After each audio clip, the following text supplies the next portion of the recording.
Every relationship is a mirror of you, not the other person. And the beauty of the psychology of relationships is that the only person we have any control or ability to change is ourselves. Hello, I'm Karen Seitz, and this is the Happy Wife School.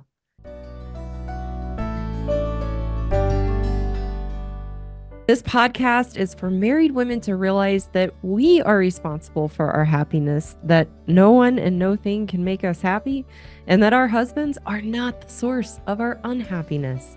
In each episode, I red pill married women to know that we are the problem in our marriages to good men. For the good men, this podcast will wake you up to the realities of your wife's woman ways, to take back the power you've unknowingly given away to her emasculation in a constructive, caring way. Before we dive into today's episode, a couple reminders. My message is meant for common and usual marital issues. My podcast is not intended for abusive, violent, or compulsive behaviors in a marriage that are threatening or dangerous. Also, please take a second to visit my website and learn more about my courses, which offer solutions for married women and good men. You can find the link in the description below. With all that being said, let's get started.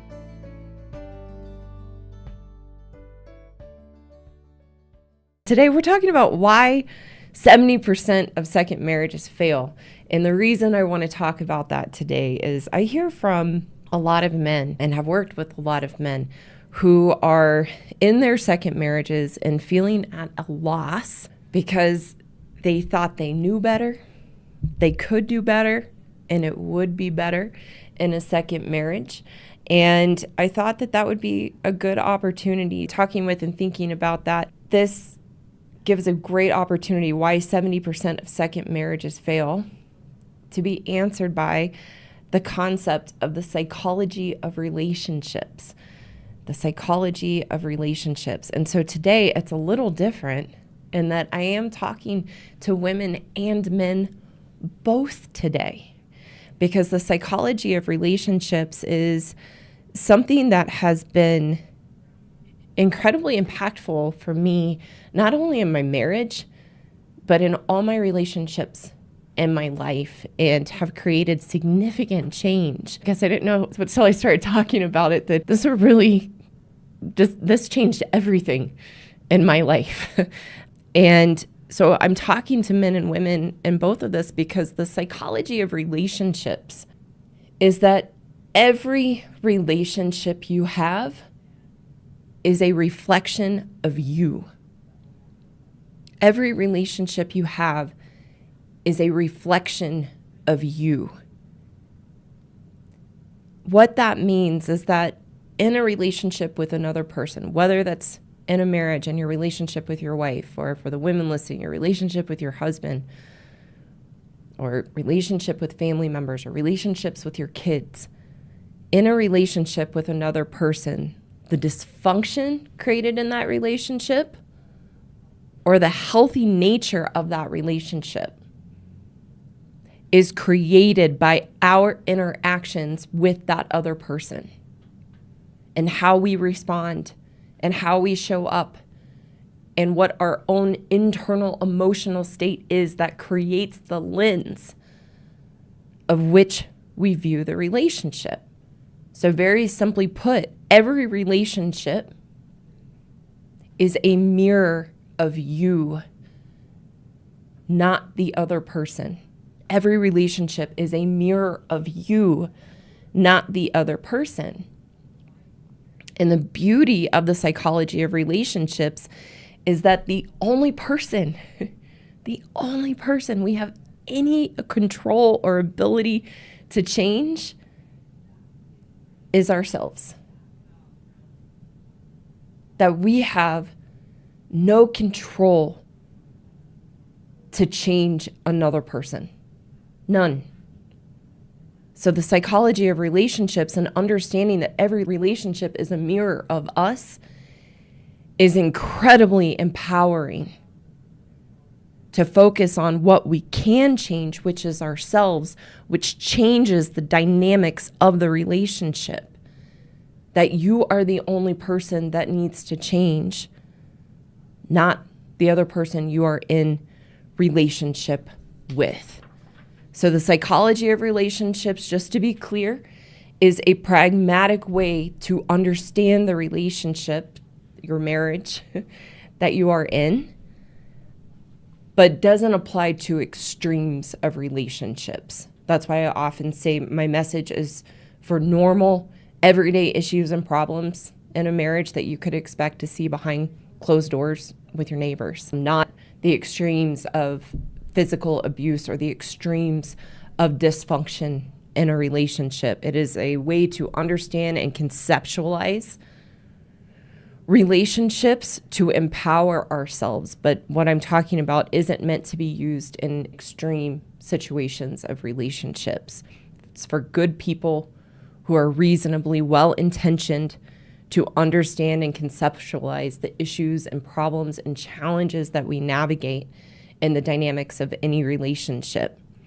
And the psychology of relationship, and what I talk about so often and love to talk about, camp victim versus can't take responsibility.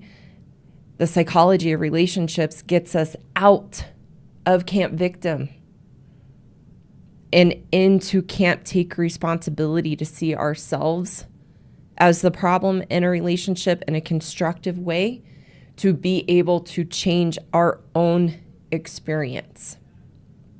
So what this means for good men in a marriage, and the issues and challenges that you have with your wife in her woman ways, when you look at how is it me in the psychology of relationships, what is this mirroring back about me, is looking at the reason your wife can emasculate and gaslight you and manipulate you is because there is something about you and how you interact with her, how you respond to her, how you give your power away to her and control away to her, that allows her to emasculate you. It points out a weakness and a lack of understanding in you about women, which is the vulnerability and susceptibility of a good man to be a victim of his wife's woman ways, because we are wired so differently that you easily get sucked in to the games and tricks she plays because you don't play those games and tricks, and you see the positive and the good in her, and so you easily get blinded. And that's a weakness in good men that allows women to emasculate, manipulate, and gaslight you. So in order to change those dynamics, you have to be able to look at, how am I interacting with her? How am I giving my power away to her? What is it about me? So that puts you in can't take responsibility and empowers you to be able to navigate and change your experience with your wife in those woman ways. Is that easy? No, but it's pragmatic. And it's a conceptual understanding of what's going on, because you don't have the ability to change her. And you can get lost and focused on how she's showing up and maybe trying to change in ways to get her to change, instead of putting that focus on yourself to, again, what are the weaknesses in me that I have control over? Because the psychology of relationships is based and can't take responsibility, that I'm the one that needs to change. And for a good man, as you look at yourself and how are you showing up and what are your interactions and responses, one of four outcomes will happen in the relationship. That is, you begin to regain your strength and confidence and be able to respond and interact with your wife in a way where you do not give her the control and give her the power to emasculate you. One outcome is she will step up and change in response to how you are showing up. The second outcome that will happen, she will pull away further, not like your changes, and you will know the reality of the woman that you are married to. Number 3, the third outcome, if she doesn't change, you decide to leave from a conscious place, not being in camp victim, but based on your values and what's important to you and your priorities in life. You decide, I don't want to stay with a woman who continues to treat me this way, and you make a conscious decision to leave. Or the fourth outcome, based on your values, she doesn't change, but you choose to stay and manage the relationship, being in the reality of what is happening. So the psychology of relationships helps you come to the clarity of which of these 4 outcomes is most likely for you in your marriage, so that you are not stuck in camp victim.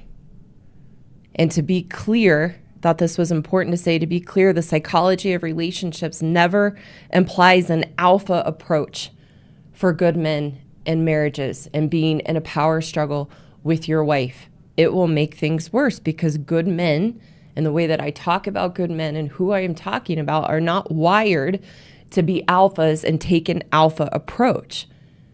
If you try to take an alpha approach to the relationship, that is just as destructive to the relationship as a woman's emasculation. So that's the psychology of relationships and how it applies to men. And stay with me, we are getting to the answer of how this applies and why 70% of second marriages fail. And for the women, the psychology of relationships teaches us that as women in a relationship with a good man, we are the problem. Our unhappiness and how we show up in our woman ways, in the emasculation, in the gaslighting, in the manipulation, in a marriage to a good man, we are the problem, because we are living in camp victim, blaming them for our experience in the marriage, blaming them for our unhappiness, which causes us to show up in all the different woman ways that I talk about, pushes a good man away, and they can't make us happy. So we stay stuck in camp victim, going around in circles, not recognizing our unhappiness is coming from us. It's not our husbands and what they're doing or not doing to create that unhappiness. It's us. We are unhappy. We are unhappy in ourselves for the relationship we have with ourselves, how badly we feel about ourselves, our insecurities, the shortcuts we take in our lives. My colleague Josie likes to teach it as who we are in the dark, meaning who we are and how we show up when no one is looking, that causes us to feel really badly about who we are, which creates that unhealthy relationship with ourselves and our unhappiness. It's not our husbands.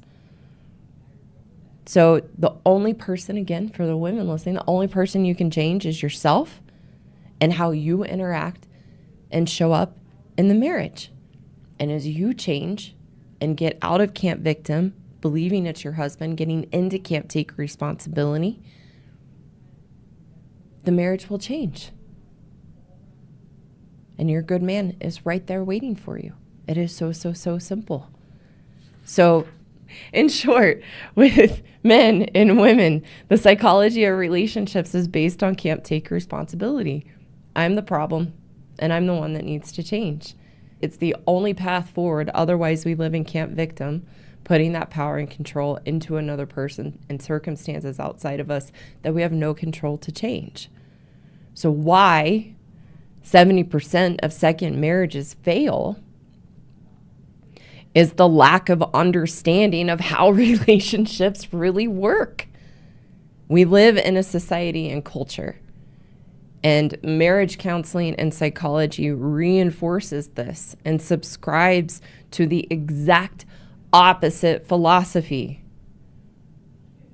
which is that there's something you can do that will meet the needs of your partner, or there's something your spouse can do that can meet your needs that will change the dynamics of the relationship. That our society and psychology and marriage counseling is very entrenched in camp victim, giving the power and control to another person, that they need to be doing something to make you happy in the relationship and fulfilling your needs. and you need to be doing something to fulfill their needs, which actually creates a codependency. So we get into another relationship or marriage with another person thinking it's a different person. Somebody said so wonderfully, I thought if, we established our values, worked on the communication, I did my healing, I met another person, that this would be the final chapter and it could work. But unfortunately, we got into a second marriage or another relationship thinking, oh, it's another person, a different person. This time it will be different. I know better and it's going to be better. But we're still basing it on that philosophy that it's the other person that creates the health of the relationship, not recognizing, no, it's me. And how am I showing up? That the psychology of relationships, every relationship is a reflection of me. It mirrors me. So we get into a second marriage or another relationship and the issues are the same. So beyond the psychology of relationships, the other reason that 70% of second marriages fail is our humanness and thinking the grass is greener on the other side, meaning it's the person we are with that's causing the issues, and there's somebody else that we create an environment where we could have a happy, healthy relationship with someone else.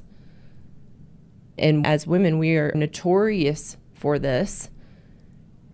And leaving a marriage, hopping into another relationship, remarrying because we thought the grass was greener somewhere else.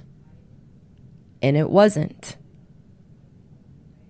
So what I would like to talk about, and talking about why second marriages fail, why we get into another relationship, it doesn't work out, is understanding that the grass is not greener on the other side of the fence.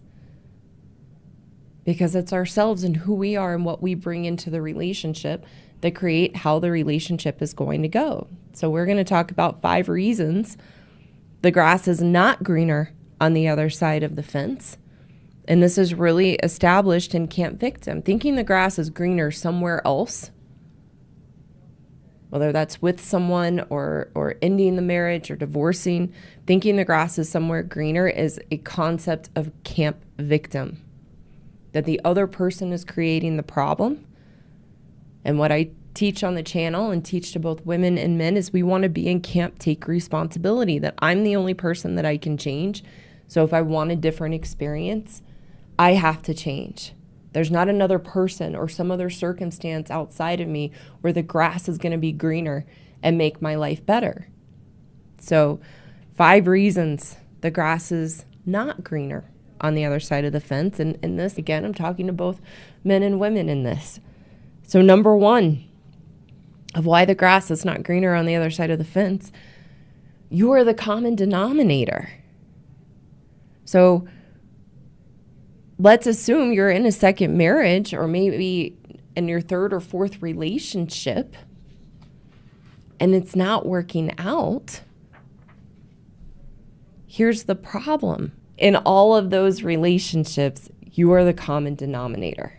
So we think if I'm with another person, it'll be different. And we get with another person, then that relationship fails.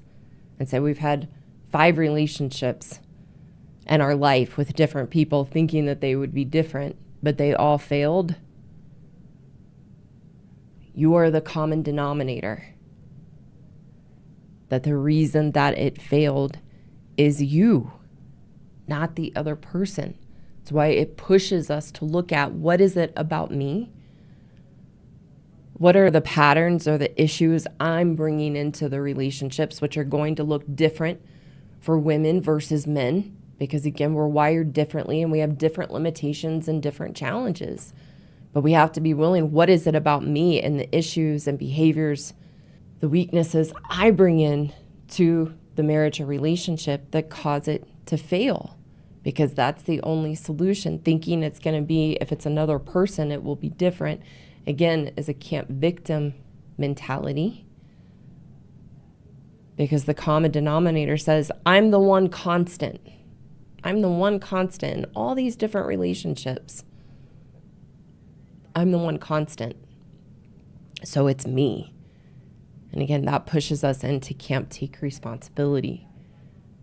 The second reason that the grass is never greener on the other side of the fence. Number 2, wherever you go, there you are. So what that means, again, we think it's the other person or the marriage that's the problem. And especially for us as women, we are notorious in wanting to run, thinking there's someone else, there's some other man for us that's going to create and give us the life and experience we feel entitled to. So we run away, we get remarried, but we never took time to work on ourselves and see the issues and patterns we were bringing into the relationship. And then all the same problems are there because it is not the environment that's causing the problems. Again, that's camp victim. It's our own issues and baggage that we take with us wherever we go. I like the example of a vacation. So we all love a vacation and we think, oh, life is feeling kind of heavy. We need to go take a trip to Florida or the Bahamas or Mexico, get to the beach, and we can just escape life for a little bit and everything will be fine. And then especially in a marriage that's not working, we go on vacation, but we take all of our problems and issues and baggage with us. And so we're on vacation and all those issues and problems come with us because wherever we go, there we are. Just we might have a beach in the background for a change.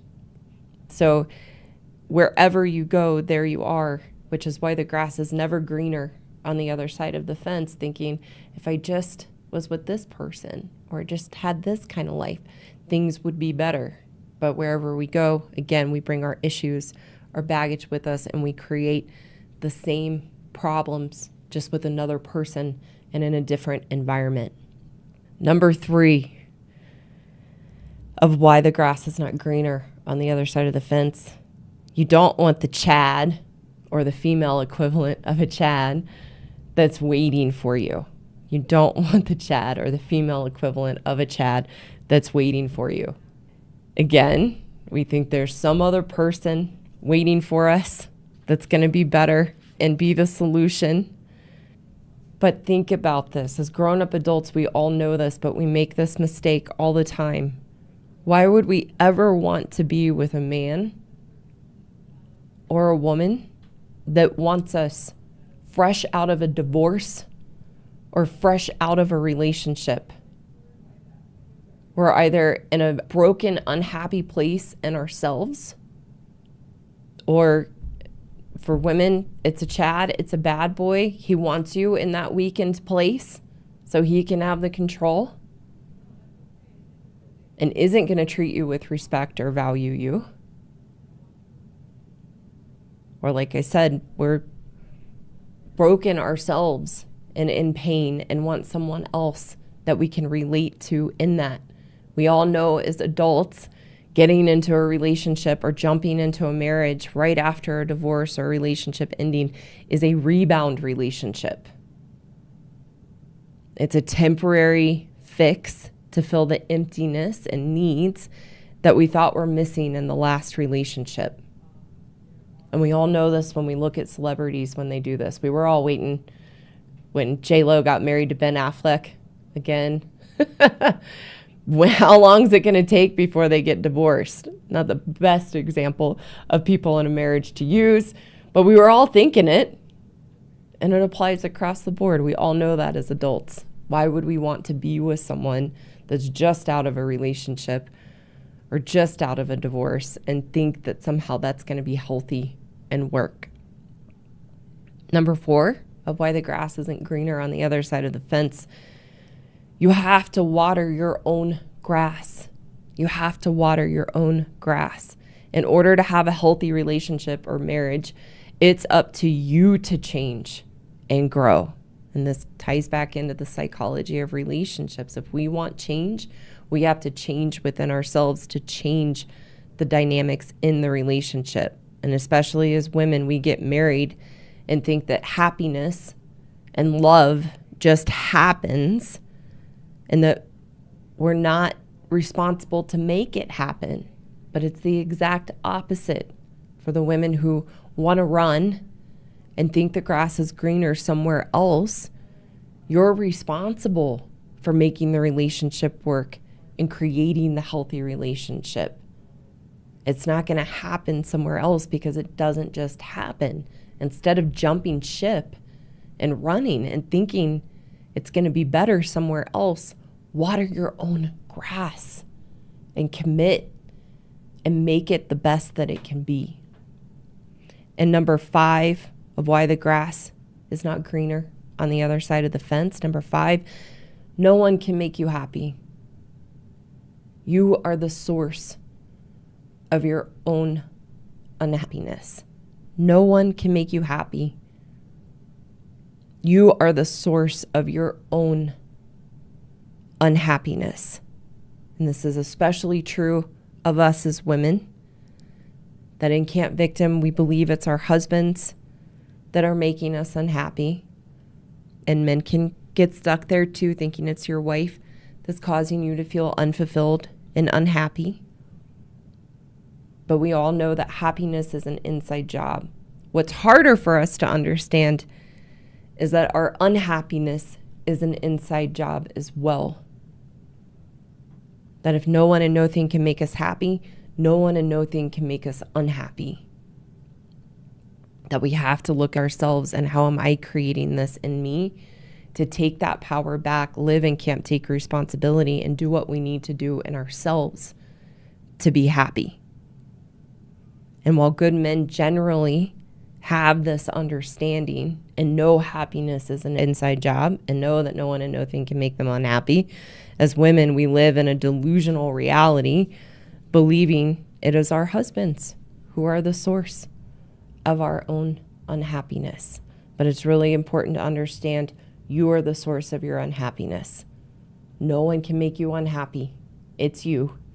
And if you want to resolve that and be happy, you have to work on yourself, not change the relationship thinking the grass is greener, meaning jumping ship and finding a new relationship thinking the grass is greener somewhere else. So those are the 5 reasons the grass isn't greener somewhere else.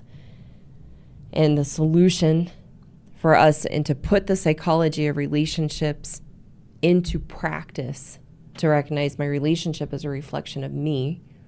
Like I said, we have different things we have to work on as women and men. For us as women, the solution is we have to work on ourselves to build a healthy relationship with ourselves, to feel good about who we are and create our own internal happiness. That's the solution. When you are married to a good man and you are happy, things are good. Happy women have happy marriages because it really is that simple with a good man. Doesn't mean there won't be challenges or bumps in the road, but when you are happy in yourself and not putting that burden and responsibility on your husband, then you can have the dance and navigate the challenges, navigate the bumps in the road being a team, and not putting the burden of your happiness on his shoulders. And it really, really is that simple. For men, the solution is to work on yourself and apply the psychology of relationships, that your relationship with your wife is a reflection of you. Is you have to have the education to understand your wife's woman ways and how she blinds you in the emasculation, the manipulation, the gaslighting, because it's not in your wiring to do those things.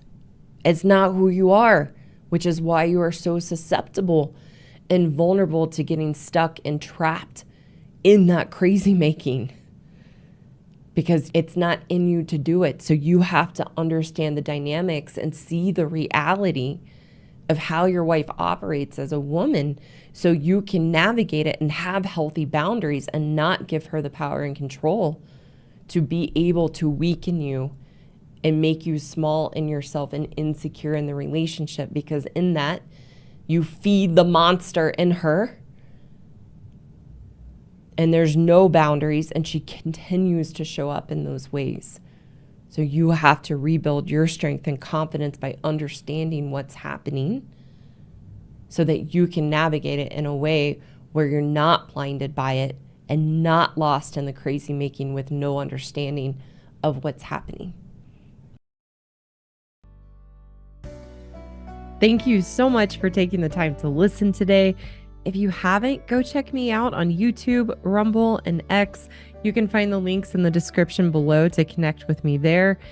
For those women listening who know you are the problem and want a path forward to take responsibility and change your own inner turmoil and unhappiness, I have a course for women called the Happiness Program, which is the solution to the unhealthy relationship you have with yourself and the issues and challenges you have in your life and your marriage. You can find the link in the description below to apply for a free consultation with me. And for the good men listening who want a solution to take back the power you've unknowingly given away to your wife, I have a course for you too called the Marriage Rescue Course for Good Men Only that teaches you how to rebuild your strength and confidence as a good man so that you can navigate the relationship with your wife in a healthy, constructive way. Again, you can find the link in the description below to apply for a free consultation with me. Thank you again so much for listening, and I look forward to talking with you soon.